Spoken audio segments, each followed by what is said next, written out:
नमस्कार, मी आकांक्षा MCN न्यूजच्या जालना बातमीपत्रामध्ये तुमचं स्वागत करते।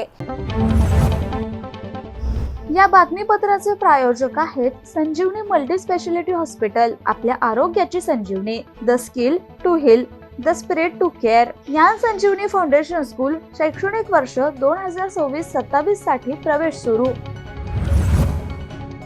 जालन्यात भर दिवसा हातात तलवार घेऊन दहशत माजवणं एका इसमाला चांगलंच महागात पडलंय। लोधी मोहल्ला भागात तलवार नाचवत परिसरात भीतीचं वातावरण निर्माण करणाऱ्या आरोपीला सदर बाजार पोलिसांच्या DB पथकानं अत्यंत शिताफीनं जेरबंद केलंय। जालना शहरातील लोधी मोहल्ला परिसरात भर दिवसात हातात तलवार घेऊन दहशत माजवणाऱ्या एका इसमावर सदर बाजार पोलिसांनी धडकेबाज कारवाई केली आहे। परिसरात तलवार फिरवत नागरिकांमध्ये भीतीचं वातावरण निर्माण करणाऱ्या आरोपीला पोलिसांच्या DB पथकानं अत्यंत शिताफीनं अटक केली। राजा सिंग रामसिंग राजपूत, वय 45 वर्षे, राहणार लोधी मोहल्ला असं अटक करण्यात आलेल्या आरोपीचे नाव आहे। पोलिसांनी आरोपीकडून सुमारे 3000 रुपये किमतीची धारदार तलवार जप्त केली। मिळालेल्या माहितीनुसार 12 जून रोजी दुपारी 4 वाजेच्या सुमारास लोधी मोहल्ला भागात एक व्यक्ती हातात तलवार घेऊन दहशत माजवत असल्याची गोपनीय माहिती सदर बाजार पोलिसांच्या DB पथकाचे प्रमुख पोलीस उपनिरीक्षक सचिन सानप यांना मिळाली होती। माहिती मिळताच पोलिसांनी तात्काळ घटनास्थळी धाव घेत संशयिताला ताब्यात घेण्याची कारवाई सुरू केली। दरम्यान पोलिसांना पाहताच आरोपीने तलवार लपवण्याचा प्रयत्न करत उडवाउडवीची उत्तरे दिली।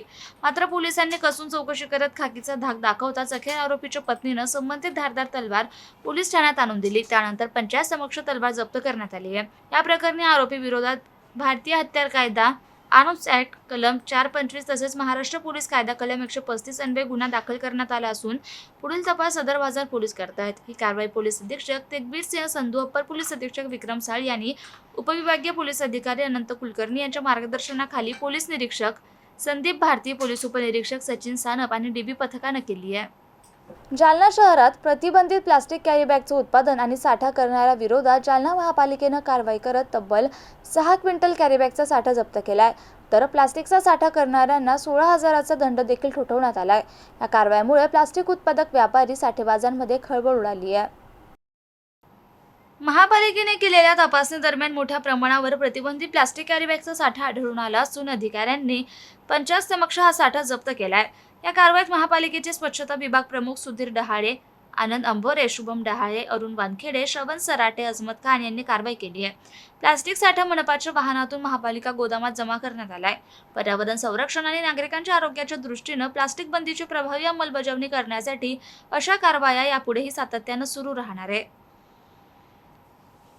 महानगरपालिका प्रशासनाच्या वतीने सिंगल यूज प्लास्टिकच्या संदर्भात काही कारवाई करण्यात आली आहे। काय कारवाई नेमकी आणि किती जणांवर दंड आकारण्यात आला आहे?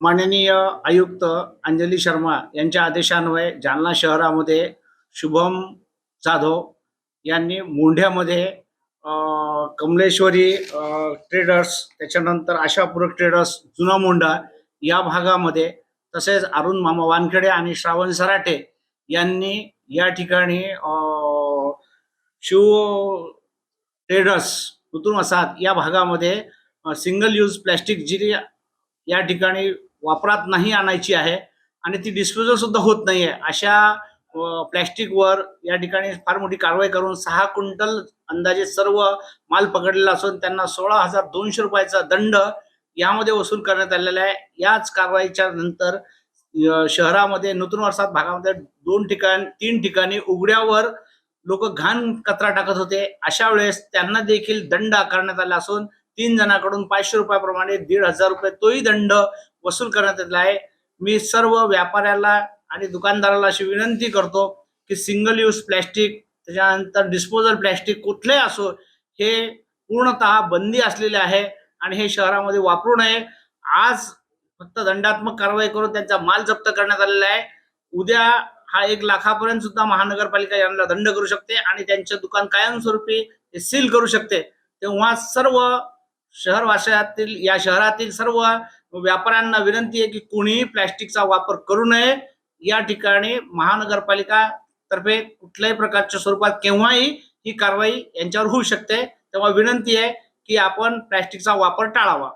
या प्लास्टिक यूज मध्ये काय काय साहित्य जप्त केलंय आणि किती एकूण माल आहे?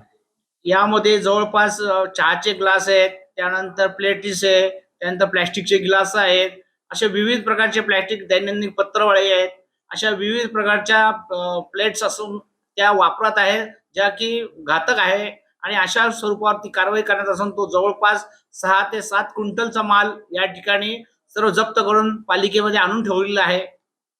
जालना शहर महापालिकेच्या आयुक्त अंजली शर्मा यांनी पत्रकारांशी संवाद साधत जालना शहरातील विविध नागरी समस्यांवर चर्चा केली आहे. शहरातील पाणीपुरवठा, कचरा व्यवस्थापन, अतिक्रमण तसेच मोकाट जनावरांच्या प्रश्नांवर चर्चा झाली आहे.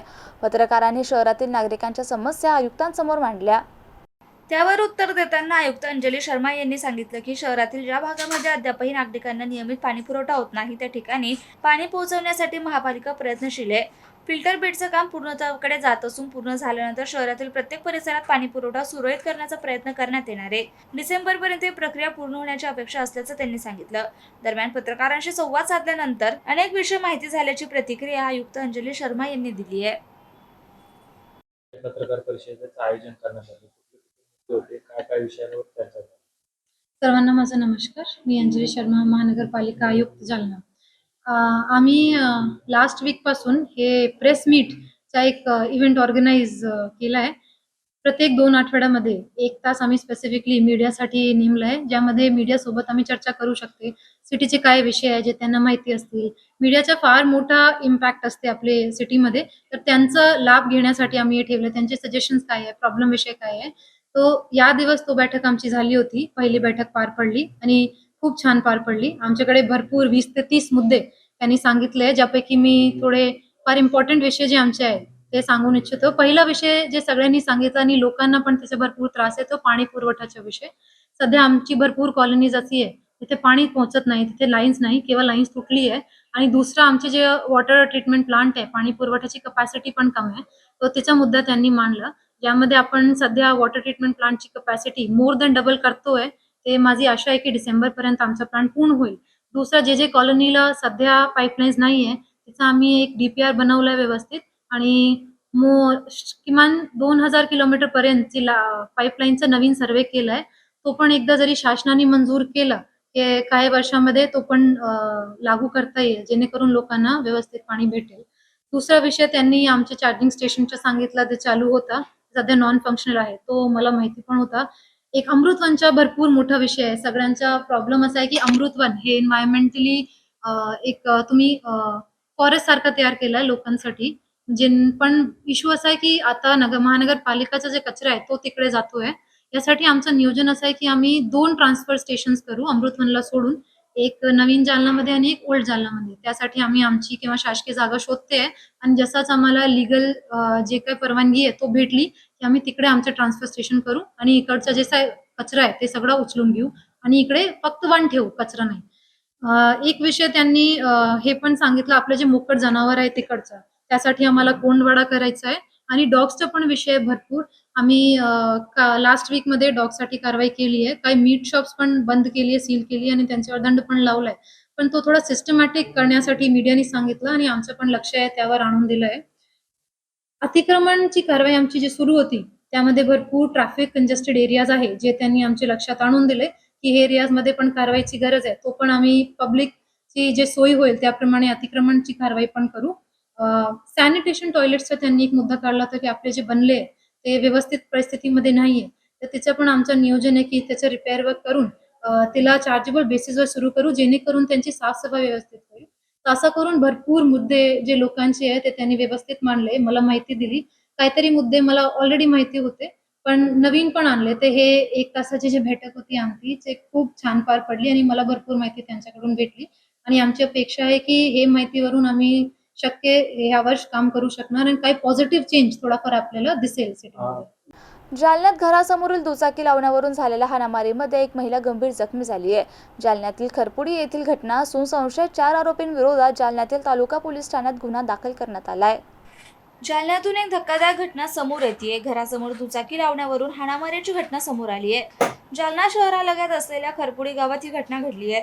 हाणामारीच्या घटनेमध्ये एक महिला गंभीर जखमी झाली असून महिलेची प्रकृती चिंताजनक असल्याची माहिती आहे. दरम्यान या प्रकरणी संशयित 4 आरोपी विरोधामध्ये तालुका पोलीस ठाण्यात गुन्हा दाखल करण्यात आला. दरम्यान माझ्या आईला गंभीर स्वरूपात मारहाण झाली असून त्यांच्यावर सध्या छत्रपती संभाजीनगर येथे खासगी रुग्णालयात उपचार सुरू आहे. त्यामुळे पोलिसांनी आरोपींना तात्काळ अटक करून मला न्याय द्यावा अशी मागणी आनंद भोसले यांनी केली आहे. दादा, नेमकी काय घटना झाली आहे? तुम्ही तालुका पोलीस स्टेशनला गुन्हा दाखल केला, नेमकी काय सगळा घटनाक्रम आहे आणि काय तुमचं म्हणणं आहे? घटनाक्रम असा आहे की आमची आई त्यांची समोरच्याची गाडी आमच्या अंगणात उभं होती. तिथे कुत्रे घाण करतात म्हणून आमच्या आईनं त्यांच्या मुलाला सांगितलं गाडी मागे घे. त्यांच्या वडिलांनी ते ऐकलं मेन माणसांनी, आणि तो खाली आला, शिवीगाळ करत आईला शिवाय देऊ लागला. तर माझा मोठा भाऊ तिचा आला, शिवीगाळ काय करतो म्हणून विचारलं. तर त्यांनी माझ्या मोठ्या भावालाही शिवाय सुरू केल्या. शिवी सुरू केल्यानंतर मग त्यांचा थोडा वाद वाढला. गावातले लोक आले, त्यांनी सगळं सॉल्व्ह केलं तिथं. मग सगळं आपण आपल्या घरी जाऊन बसले आणि हा त्याची गाडी घेऊन, आरोपी त्याची गाडी घेऊन तिथून निघून गेला आणि 9:30 दरम्यान वापस आला. रात्रीला आला आणि दांडवा घेऊन आला हातात. माझी गाडी फोडली आणि आमचा घरा दरवाजा बाहेरून लावला होता. तर आमच्या दरवाजावर लाकडाने मारलं आणि तेवढ्यात माझे वडील बाहेरून आले की तो आमच्या दरवाजावर काय मारतो असं विचारत. तर त्यांनी डायरेक्ट त्याच्या छातीवर एक मारला डाव्या हातावर. तर तिथं मारल्यामुळं मग माझा भाऊ मागून दरवाजा खोलून बाहेर आला. तर मग तेवढ्यात त्यांचं बोलणं चालू होतं. त्यांनी माझ्या आईवर पण एक दंडुका मारला. मग माझ्या भावाने पण त्याला धरलं. मग त्याचा लहान मुलगा पण आला. लहान मुलगानं पाठीमागून धरलं, मारलं. त्याची बायको पण होती एक त्या आरोपीची, त्यांनी मारलं. आईची तब्येत कशी आहे आता? आईची याबद्दल तुमची मागणी काय? खूप सिरियस आहे. असं भीती वाटेल सध्याला आम्हाला. तुमची मागणी काय पोलिसांकडे? पोलिसांची कारवाई व्हावी लवकर बस.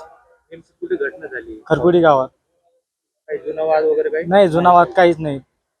तो दारू पिलेला असल्यामुळे सगळं सरळ घडलं. खूप दारू पिलेला होता तो. काय नाव आहे समोर त्याचं? कृष्णा मांडवणे. काय नाव? तुमचं नाव काय? आनंद भोसले. आता काय आपलं? आईचा मुलगा आहे. माझी आई आहे ती. मागील वर्षी अतिवृष्टी झाल्याने भोईपुरा परिसरात पाणी शिरून मोठ्या प्रमाणात नुकसान झालं होतं. त्या पार्श्वभूमीवर यावर्षी तेथील नाल्याची साफसफाई न करता थेट नागरिकांना घरे खाली करण्याच्या नोटिसा महापालिकेने बजावल्यात. ही बाब माहीत होताच नगरसेविका ॲडव्होकेट रीमा खरात-काळे यांनी तात्काळ तिथे जाऊन तेथील नाल्याची पाहणी केली. एकीकडे नाल्यावर मोठमोठे अतिक्रमणे असताना ती हटवण्याऐवजी गोरगरिबांना घरे खाली करण्यासाठी नोटिसा देत असल्याने त्यांनी महापालिका प्रशासनावर तीव्र शब्दात नाराजी व्यक्त केली. तर तेथील नागरिकांनी आमची घरे खाली करू नका अशी विनवणी महापालिका प्रशासनाला केली आहे. पाहूयात. पालिकेची नोटीस आली आहे तुम्हाला, नगरसेविका खरात मॅडम पण आलायत, काय मागण्या? मागणी हे आहे सर की आम्ही 72 पासून इथं राहतो बघा. 72 म्हणजे नूतन वसाहत मी बसलेलं नव्हतं, त्याच्या आधीपासून आमचे घर आहे. तिथं घर आहे. तर आता आम्हाला मागातल्या थोडं पाणी घुसत होतं म्हणून त्याने नाला बांधून दिला की काय झालं की रुंदीकरण दिलं नाल्याचं केल्यावर मग आम्हाला काही त्रास नाही. त्या नाल्याचा काही त्रास नाही. नाल्याचा त्रास काही नसताना मी काय झालं की आम्हाला आता काल परवा माहीत पडलं की बाबा आम्हाला नोटीस दिली. बाबा नोटीस कशामुळे दिली? आम्हाला काही त्रासच नाही त्या नाल्याचा, त्याचा. तर कशामुळे आम्हाला नोटीस दिलं तुम्ही? मग तेच म्हणणं आहे की बाबा आम्हाला गरीबाला का तुम्ही त्रास करता? आमचं काही तुम्हाला हे काही दुःख आहे का? दुःख झाला बाबा तुमचं, त्याची आम्ही नोटीस घेतला. आम्ही काही नाही म्हणत बाबा, की जे आमच्या मॅडम बोलल्या ते जे बरोबर आहे. त्याने खुद स्वतः पाहणी केली आणि त्याचा खुद जीव शांत झाला बघितल्यावर. मग ते बोलल्यावर काय आम्हाला, आम्ही त्यासाठीच सगळे मरमर. आमची अडचण एवढीच आहे की आम्ही 50 ते 60 वर्षापासून असताना आम्हाला काहीच अडचण झाली नाही. पण आता आज वर्षीपासून आम्हाला खूपच अडचण झाली की आमच्या घरदारानं पाणी यायला लागले. आमचा नाला खूप मोठा असताना आम्हाला म्हणायला लागले की तुमचा नाला लहानच आहे. पण आमचा नाला लहान नसताना बी, आम्हाला अडचण नसताना बी या लोकांची अडचण आम्हाला भवायला लागली. मग याचा काहीतरी निर्णय करायला पाहिजे बाबा. म्हणजे मोठ्याची अडचण सोडायची, लहान्याकडे बळजबरीची अडचण काढायची. पण आमच्याकडे काहीच अडचण नाही. नोटीस काय दिली पालिकेने? नोटीस दिली अशी ती आहे ना की घंटे दीड घंट्यातच तुम्ही आमच्या घर मोडून सनी हे करावं. मग आता खाली करावं कसे काय? घंट्यानं अर्ध्या घंट्यात घर खाली करणार बरं आम्ही? मागणी काय तुमची आता? आमची मागणी एवढीच आहे की आमचे घर आमच्या ठिकाणावर राहावा. आम्हाला काही त्या नाल्याची अडचण नाही आणि रोडची बी काही कोणाला अडचण नाही आणि यायला पण अडचण नाही. यायची अडचण यायनं बघून घ्यावा कुठची काय आहे आणि त्याच्यानंतर आम्हाला काय म्हणायचं तर म्हणावं. पण आम्ही काही त्या घरावरून उठू शकत नाही. म्हणजे उठायला आम्हाला चालत नाही ना. आम्ही हातावर आणून पत्रावर खाण्यावाले लोक. नाव काय? माझं नाव नर्मदबाई सखाराव गोपने. आता भोईपुरातल्या नाल्याची समस्या आहे, तुम्ही आज भेट दिली आहे, तर काय समोर आलंय? नागरिकांची मागणी काय आहे? मी ॲडव्होकेट रीमा संदीप खरात, बीजेपी नगरसेवक. आणि हे सगळे जे आहेत हे भोईपुरामध्ये राहणारे आहेत सर्व. आणि अक्षरशः आम्ही भोईपुराच्या स्टार्ट पासून जिथून तो नाला सुरुवात होतो तिथून आम्ही शेवटपर्यंत बघत आलेलो आहोत. आज हे जे भोईपुरामधले राहणारे लोक आहेत तर यांना महानगरपालिकेने तात्काळ 24 तासाच्या आत पाडण्यासाठी नोटीस दिलेली आहे की 24 तासात तुमचे घरदार पाडा, अन्यथा आम्ही पाडू आणि त्याचा खर्च तुमच्याकडून वसूल करून घेऊ. तर अक्षरशः जेव्हा मी सगळं सुरुवातीपासून जर पाहत आले तर हे लोक 40-50 वर्षापासून तिथं राहतात नाल्याच्या बाजूला आणि यांच्याकडे सगळ्यांकडे टॅक्स पावती आहेत. आणि विषय असा आहे की केवळ हे गोरगरीब आहेत म्हणून यांची बाजू घेते मी, असं अशातला विषय नाहीये. कारण तो नाला जो सुरुवातीपासून जर आपण बघितला तर सुरुवातीपासून नाला अगदी डीप आहे, रुंद आहे आणि क्लिअर आहे.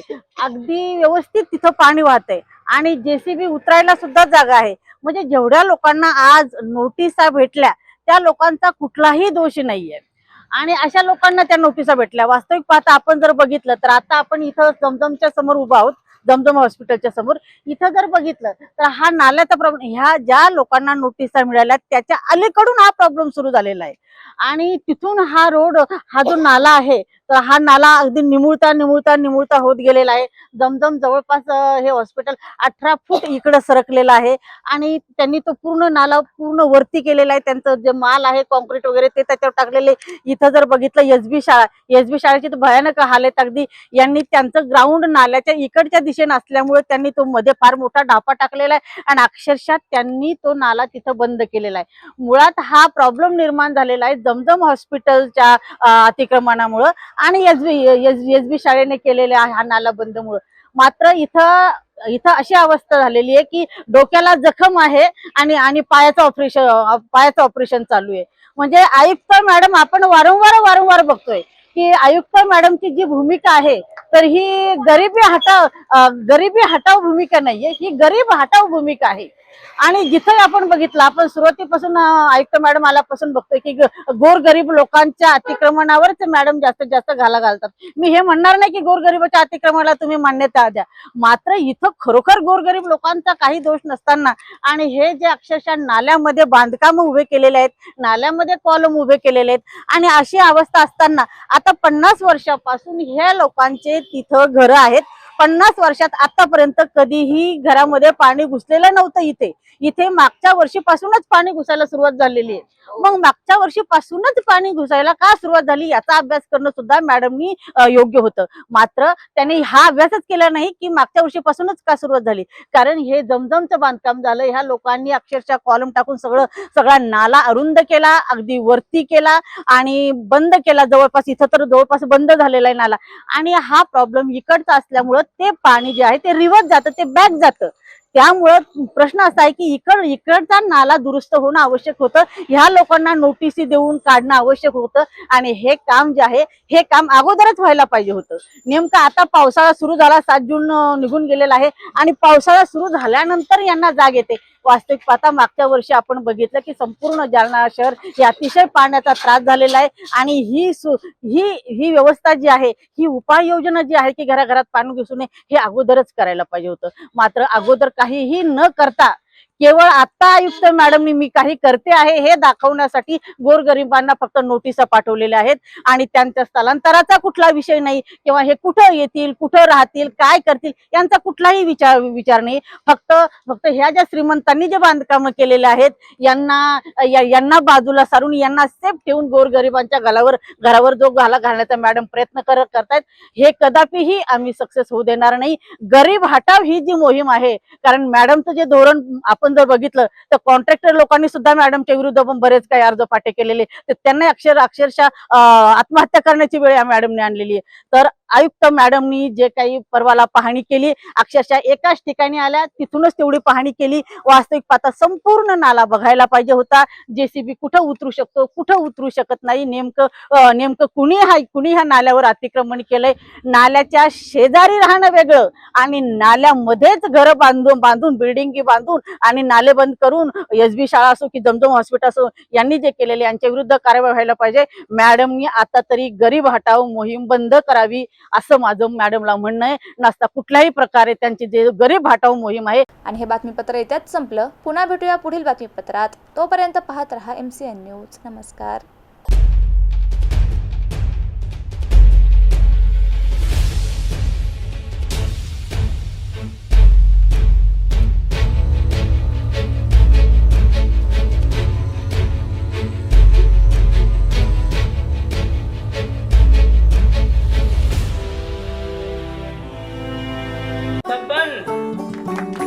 कलेक्टर साहिबा के हाथों से इनामी घर मिल रहा है। आपका घर बहुत सुंदर होगा ना? अरे नहीं बेटा, हम तो बहुत छोटे आदमी हैं। चाचू डोंट वरी, मैं बड़ी होकर आपके लिए और सबके लिए मजबूत और सुंदर घर बना के दूंगी। कालिका सरिया लाना मत भूलना। कालिका TMT सरिया कंक्रीट से करे मजबूत जोड़ और भूकंप, जंग, आग से लड़कर घर को दे दीर्घायु। कालिका सरिया मैं भूली नहीं। बेटिया आप कलेक्टर। कालिका TMT, फैसला जो मजबूत हो। संजीवनी मल्टी स्पेशालिटी हॉस्पिटल, ऋषी पार्क, अंबर चौफुली, जालना।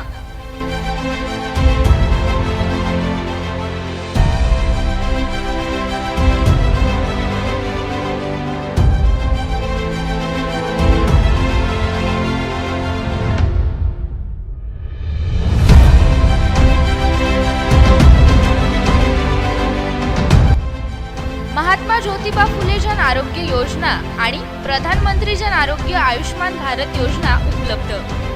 मेडिसिन विभाग, बालरोग विभाग, स्त्रीरोग विभाग, अस्थिरोग विभाग, सर्जरी विभाग, नाक कान घसा विभाग आणि पॅथॉलॉजी विभागात काम करणारी तज्ञ डॉक्टरांची टीम। उपलब्ध सुविधा ICU, NICU, जालना शहरातील अद्ययावत Ultima of 100 with stent boost cath lab. Modular operation theatre, dialysis विभाग, cardiac care unit CCU, angiography सुविधा, एंजिओप्लास्टी सुविधा, 24 तास अत्यावश्यक सेवा आणि कार्डियक ॲम्ब्युलन्स उपलब्ध। महाराष्ट्र पोलीस कुटुंब आरोग्य योजनेसह सर्व आरोग्य विमा कंपन्यांचे कॅशलेस उपचार।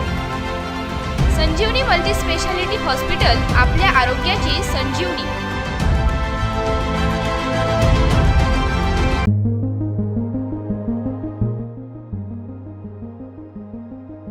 देवगिरी इंग्लिश हायस्कूल जालना शैक्षणिक वर्ष 2026-27 साठी इयत्ता नर्सरी ते 10वी पर्यंत प्रवेश देणे सुरू आहे। आमची वैशिष्ट्ये सर्व सुविधांनी युक्त नवीन इमारत, विद्यार्थ्यांसाठी बस सुविधा, उच्च शिक्षित कुशल शिक्षक वर्ग, मर्यादित प्रवेश, वेळोवेळी शैक्षणिक सहलींचे आयोजन।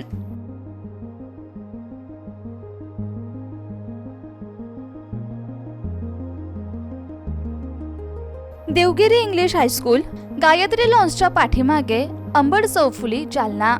संपर्क क्रमांक 9371261777 आणि 9623756132। आजच तुमचा प्रवेश निश्चित करा।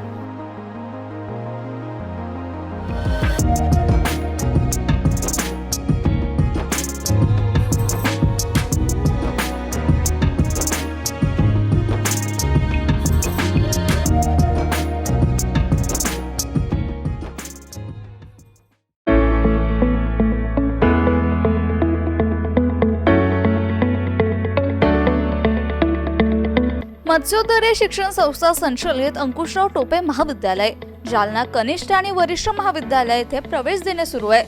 महाविद्यालयास बँगलोर येथील नॉर्थ मार्फत पूर्ण मूल्यांकनात 3ऱ्या सायकलमध्ये अ दर्जा प्राप्त करणारे जालना जिल्ह्यातील प्रथम महाविद्यालय, तसेच डॉक्टर बाबासाहेब आंबेडकर मराठवाडा विद्यापीठाच्या शैक्षणिक अंकेक्षणात अ दर्जा प्राप्त केला असून आयएसओ प्रमाणे 2026-27 प्रमाणे नॅक ओरिएंटेड निसर्गरम्य वातावरणातील महाविद्यालयात आपला प्रवेश आजच निश्चित करा।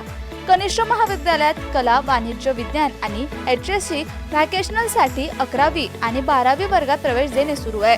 विज्ञान शाखेसाठी रॉक सायन्स, इलेक्ट्रॉनिक विषयांची विशेष उपलब्धता, 11वी आणि 12वी साठी व्यवसायभूमिक courses, accounting, financial and office management, marketing and detail management, logistic material management यासाठी विशेष प्रवेश देणे सुरू। वरिष्ठ महाविद्यालयात BA, BCom, BSc, BCA या वर्गातून नवीन शैक्षणिक धोरणानुसार प्रवेश देणे सुरू आहे।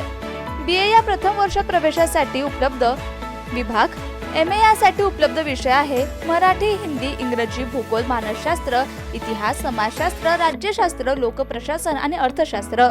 MCom, MSc संगणकशास्त्रामध्ये प्रवेश देणे सुरू आहे। PhD साठी उपलब्ध संशोधन केंद्र, संशोधन विषय इंग्रजी, भूगोल, मानसशास्त्र, इतिहास, समाजशास्त्र, मराठी, हिंदी, वाणिज्य, लोकप्रशासन, अर्थशास्त्र, विद्यार्थ्यांच्या व्यक्तिमत्व विकासासाठी महाविद्यालयातर्फे विशेष प्रयत्न, क्रीडापटूंसाठी विशेष क्रीडा सुविधा, संगणकीकृत ग्रंथालय, मुलींसाठी स्वतंत्र वसतिगृह, विविध स्पर्धा परीक्षांची तयारी, क्रीडा विभागाद्वारे मिलिटरी आणि पोलीस प्रशिक्षण, नीट, जेईई, सीईटी परीक्षेची तयारी, सुसज्ज सांस्कृतिक विभाग, विविध शैक्षणिक उपक्रम आणि नियमित तासिका. आमचा पत्ता मोतीबाग, रेल्वे ओव्हरब्रिज जवळ, जुना जालना. प्रवेश माहितीसाठी संपर्क उपप्राचार्य डॉक्टर संजय पाटील 8275 51 56 92, उपप्राचार्य प्राध्यापक पांडुरंग खोजे 9421 68 85 68, प्राचार्य डॉक्टर दादासाहेब गजहंस 87 88 11 97 61, अंकुशराव टोपे महाविद्यालय जालना. प्रवेशासाठी आजच संपर्क करा.